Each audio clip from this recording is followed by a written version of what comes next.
Hello students, welcome to Indus Ranges online classes. बेटा हम rotational में torque is equal to I alpha हम लोगों ने पढ़ा था। अब इससे बेस्ड कुछ न्यूमेरिकल प्रॉब्लम्स को देखेंगे। जैसे कि हम लोगों ने अपना ये कंप्लीट कर लिया, tau is equal to I alpha. ठीक है, tau is equal to I alpha, ये हम लोगों ने पढ़ लिया था। अब देखिए एक क्वेश्चन आपको हम देते हैं। ये जैसे पुली है, ठीक है, और ये पुली फिक्स्ड है। नीचे की तरफ यहाँ पे हम कोई मास लगा देते हैं, फॉर एग्जांपल 10 kg। पुली का जो रेडियस है, ठीक है, पुली का जो रेडियस है, इट इज गिवन, रेडियस इसका दिया हुआ है आपको 10 सेंटीमीटर। आपको बताना है टॉर्क, ठीक है, आपका रेडियस दिया हुआ है, आपको बताना है टॉर्क। दूसरा, चलिए टॉर्क तो पूछ लिया गया, या फिर अगर क्वेश्चन को और कॉम्प्लेक्स करें, वैसे तो ज़्यादा कॉम्प्लेक्स नहीं, बहुत आसान क्वेश्चन होगा इससे। एल्फा मोमेंट ऑफ इनर्शिया बताना है, I. You have to find moment of inertia. Moment of inertia क्या होता है ये आप लोग को हमने बता दिया था। ये कैसे मास से डिफर करता है ये भी आपको बता दिया था। तो देखिए इस बॉडी का मतलब हम सीधी सी बात बोल रहे हैं, calculation of moment of inertia हम लोग सीखने वाले हैं। Calculation of moment of inertia में किसी कंटिन्यूअस बॉडी का मोमेंट ऑफ इनर्शिया निकालेंगे किस किस पैरामीटर्स के बेसिस पे, फोर्स, टॉर्क, या फिर बोल सकते हैं एंगुलर एक्सेलरेशन अल्फा की बेसिस पे। तो देखिए आपको जो गिवन डाटा है, मास दे दिया है, रेडियस दे दिया है, और एंगुलर एक्सेलरेशन अल्फा आपको नोट कर लेना चाहिए। एंगुलर एक्सेलरेशन अल्फा दिया हुआ है 2 रेडियन पर सेकेंड स्क्वायर। ठीक है, 2 रेडियन पर सेकेंड स्क्वायर, ये अल्फा दिया हुआ है। तो सबसे पहले देखिए हम इसका फ्री बॉडी डायग्राम बना रहे हैं। इस पुली का फ्री बॉडी डायग्राम बनाओगे तो नीचे की तरफ क्या लग रहा है, mg, जिसको कि आप लोग वेट कहते हो। ऊपर की तरफ क्या लग रहा है, नॉर्मल। ध्यान से देखिए एक्सिस ऑफ रोटेशन ये है। एक्सिस ऑफ रोटेशन से आपका जो फोर्स है वो 90 डिग्री तो बना रहा है, पर वो क्या हो रहा है, परपेंडिकुलरली उसी को ज्वाइन कर रहा है। परपेंडिकुलरली आपका फोर्स अगर एक्सिस ऑफ रोटेशन को ज्वाइन करे तो हमने जो केस बताया तो उस हिसाब से टॉर्क तो 0 हो जाएगा। या फिर यूं कहिए तो जिधर आर है उधर ही फोर्स है, जिधर आर है उधर ही फोर्स है। तो एन और mg से तो कोई आपका ताल्लुक नहीं है। और अगर आप mg क्या है, मास क्या है, किसका है, mass is the m is the mass of the पुली का मास है। तो यानी कि mg और n के चलते टॉर्क नहीं होने वाला। क्यों नहीं होने वाला आप जानते हो, टॉर्क इज इक्वल टू क्या हो जाता है, r क्रॉस f। अब r और f एक ही तरफ जा रहे हैं तो यानी ये 0 हो जाएगा। तो इन दोनों से torque along axis of rotation is 0। लेकिन अब देखते हैं टॉर्क रहेगा किससे। देखिए टॉर्क इस वाले फोर्स से रहेगा। ये जो गुटका लटका हुआ है, 10 kg का जो मास लटका हुआ है, इस फोर्स की वजह से इसके ऊपर टॉर्क रहेगा। चलिए इस फोर्स की वजह से, तो ये फोर्स आप लोग जानते हो कितना हो जाएगा, m इंटू जी, यानी कि 100 न्यूटन। तो 100 न्यूटन का F मिल चुका है आप लोग को। R है 10 सेंटीमीटर, यानी कि 0.1 मीटर। तो चलिए R और F के बीच 90 डिग्री बन रहा है, ध्यान से देखिए।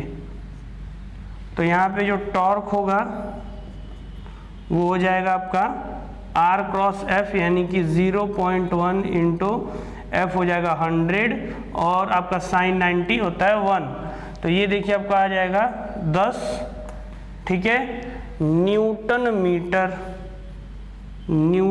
ये तो टॉर्क मिल गया। अब बेटा पूछा तो था एक्सेलरेशन, आपने निकाला है टॉर्क, तो एक्सेलरेशन क्या हो जाएगा, एक्सेलरेशन विल बी इस फॉर्मूले से, सॉरी एक्सेलरेशन नहीं पूछा था बेटा, पूछा था मोमेंट ऑफ इनर्शिया। इस बात को ध्यान दीजिएगा, थोड़ा सा इसमें मतलब बोलने में गलती हो जा रही है। एक्सेलरेशन तो दिया हुआ है, मोमेंट ऑफ इनर्शिया पूछा हुआ है। तो मोमेंट ऑफ इनर्शिया के लिए I is equal to tau by alpha बोले तो आपने टॉर्क निकाल चुका है 10/2, ये आपका आएगा 5, ठीक है, 10/2 यानी कि आपका ये आएगा 5। तो ये आपका मोमेंट ऑफ इनर्शिया हो जाएगा 5। मोमेंट ऑफ इनर्शिया को किलोग्राम, ठीक है, और मीटर स्क्वायर, इसका जो यूनिट हो जाएगा क्या हो जाएगा, किलोग्राम मीटर स्क्वायर आप लोग बोल सकते हो, kg मीटर स्क्वायर, ये मोमेंट ऑफ इनर्शिया होता है। ठीक है, तो ये हमने I की वैल्यू निकाल ली। अब देखिए इसी तरीके से कुछ कुछ बेसिक क्वेश्चंस आप सॉल्व कर सकते हैं। Tau is equal to I alpha पे मोमेंट ऑफ इनर्शिया निकाला जा सकता है।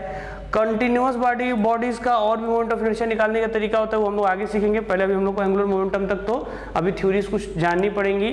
तो देखिए अब आगे आते हैं कंडीशन ऑफ इक्विलिब्रियम। नेक्स्ट डालिए कंडीशन ऑफ इक्विलिब्रियम, बॉडी के इक्विलिब्रियम का कंडीशन क्या होगा।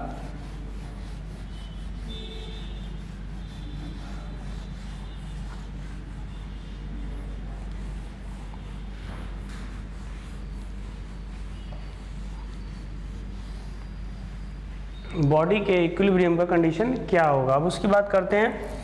तो देखिए बॉडी कभी भी इक्विलिब्रियम में कब रहेगी, सेंटर ऑफ मास, ध्यान दीजिएगा, velocity of centre of mass is equal to 0 अगर ये बोला जाता है, या फिर acceleration of centre of mass is equal to 0। इसका मतलब कि F external, total external force क्या होना चाहिए, 0 होना चाहिए।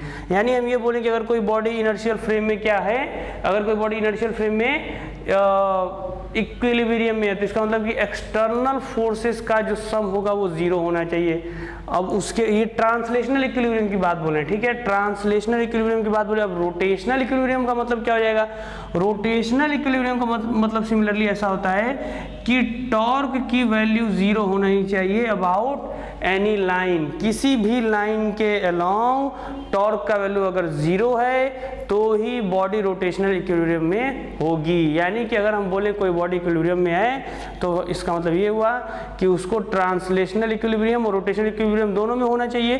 ट्रांसलेशनल के लिए एक्सटर्नल फोर्स 0 और रोटेशनल के लिए torque about any line should be 0 होना चाहिए। अच्छे से इसको याद रखिएगा, ये होता है। अब बाकी ट्रांसलेशनल की बात बोले तो ट्रांसलेशनल कैसा मोशन होता है, तो देखिए ट्रांसलेशनल जैसे मान लीजिए ये आप एक रॉड ले लेते हो और इस रॉड के ऊपर फोर्स लगाते हो F, इधर फोर्स लगाते हो F, और ये रॉड अगर आपको कुछ डिस्टेंस ट्रेवल करता है तो ये जो मोशन होगा क्या होगा, ट्रांसलेशनल मोशन होगा।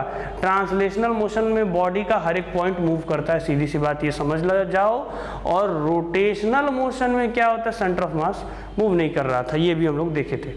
तो ये हो गया, जैसे हम अभी मूव करें ये ट्रांसलेशनल मोशन, और अगर आपका फैन अपनी जगह पे गोल गोल घूम रहा है तो क्या हो गया, रोटेशनल मोशन। ठीक है, आप इन चीज़ों को देखिए, रोटेशनल इक्विलिब्रियम के कॉन्सेप्ट को समझिए और कैसे हमने मोमेंट ऑफ इनर्शिया निकाला गिवन डाटा से, उसको समझिए। फिर हम लोग अपने नेक्स्ट वीडियो में मिलते हैं।